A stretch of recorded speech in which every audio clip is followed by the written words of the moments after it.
Hello mga kabuakak!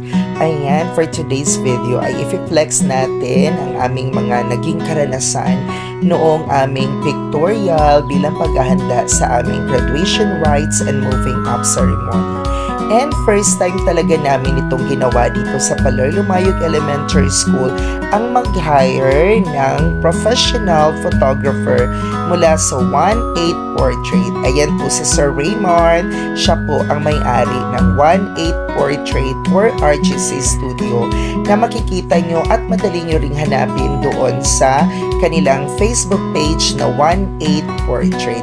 Kaya naman, huwag nang magpatumpik-tumpik pa at i-hire nyo sila dahil my God guys, based on our experience talaga, napakaganda ng mga naging resulta ng mga pictures namin. Kaya naman, tingnan nyo, napakasaya at napaka-excited ng aming mga estudyante talaga, diba? Para ka naman talagang artista, diba? Para ka talagang artista, commercial model, o diba? Kaya naman very excited and of course very happy din ang ating mga estudyante, lalong-lalo na ang mga graduates natin for this school year.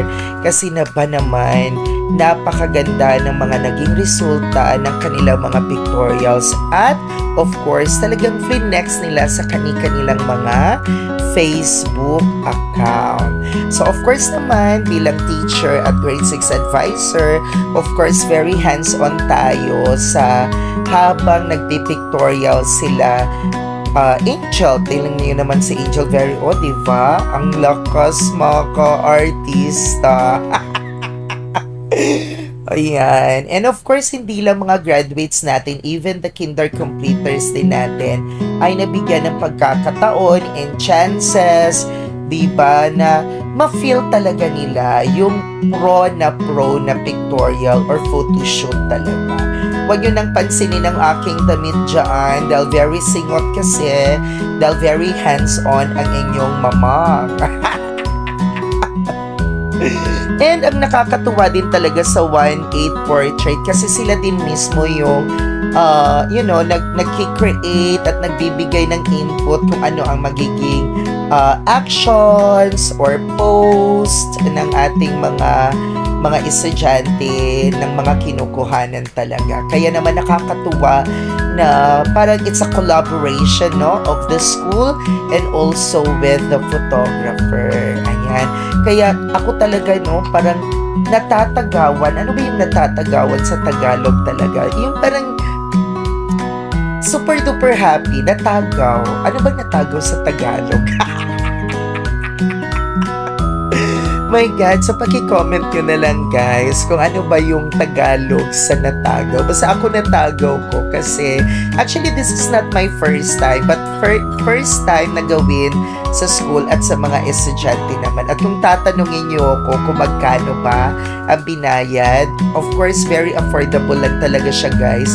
100 pesos tapos meron ka ng 4 na shots, no, na magkakaiba talaga.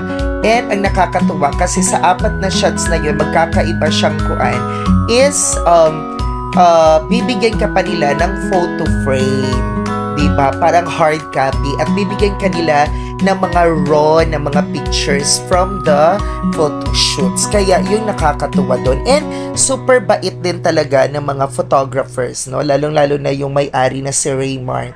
So, excited, no? Excited, nakakatuwa talaga kasi from all levels, kindergarten, grade 1 to grade 6, merong class pictorial, and of course, yung mga teachers din kasama din sa pictorial. Kaya, nakakatuwa na first time nagawa, and napaka-successful at napakaganda din ng outcome na, diba, mag-pictorial naman, mag-photoshoot naman, kailangan hindi putyo-putyo. Dapat maganda talaga.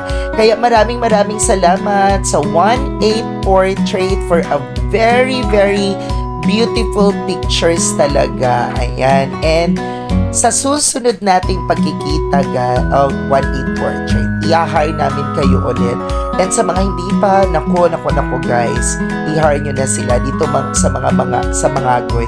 O tingnan nyo naman yung pictures namin, no? Yung aming pictorial sa class, o diba? Diba? Tuwang-tuwa talaga kahit sa sobrang init. And of course, ayan yung naging resulta.